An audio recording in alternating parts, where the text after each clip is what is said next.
recommencer l'enregistrement et repartager. OK. Donc, dans la loi des sinus, c'est celle-ci. Donc là, il y a beaucoup de choses là-dedans, je vais vous l'expliquer. Dans le fond, ce que ça veut dire, cette loi-là, ça veut dire que si tu prends le sinus de l'angle A, puis tu divises par le côté qui est en face, ou tu prends le sinus de l'angle B, tu divises par ce qui est en face, ou le sinus de l'angle C, tu divises par ce qui est en face, ça va toujours donner la même chose. Puis regardez, c'est un triangle rectangle, peu importe le triangle. Okay? Donc maintenant, comment est-ce qu'on fait pour mettre ça en pratique? Donc, je vais vous donner un exemple. On vous dit, vous avez un triangle et là, ce qu'on cherche, c'est la mesure de l'angle A et vous connaissez petit a, petit b et l'angle B. Pour pouvoir utiliser cette loi-là, il faut toujours utiliser 4 éléments, seulement 4. Là.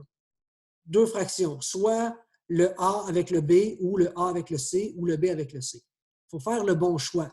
Comment? Bien, en regardant ce qu'on me donne comme indice. Regardez, on me donne petit a, on me donne petit b, puis on me donne l'angle B.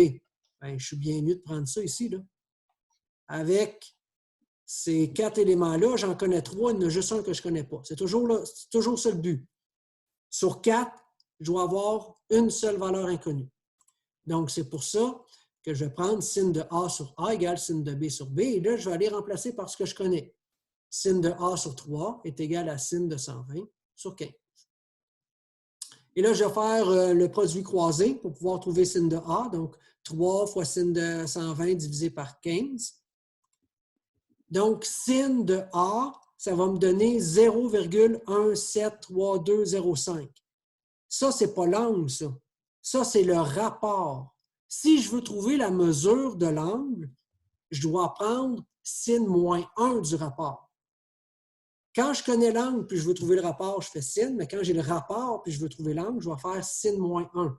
C'est pour ça que pour trouver la mesure de l'angle, je vais faire sin moins 1 de ce qui est ici, 0,173205. Faites-le. Sin moins 1 de 0, et ça devrait vous donner un angle de 9,97. On pourrait arrondir à 10, c'est bien correct. Donc, voilà pour la loi des sinus.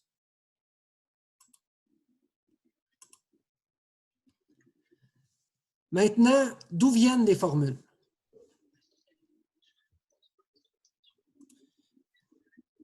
Je vais juste faire un autre arrêt.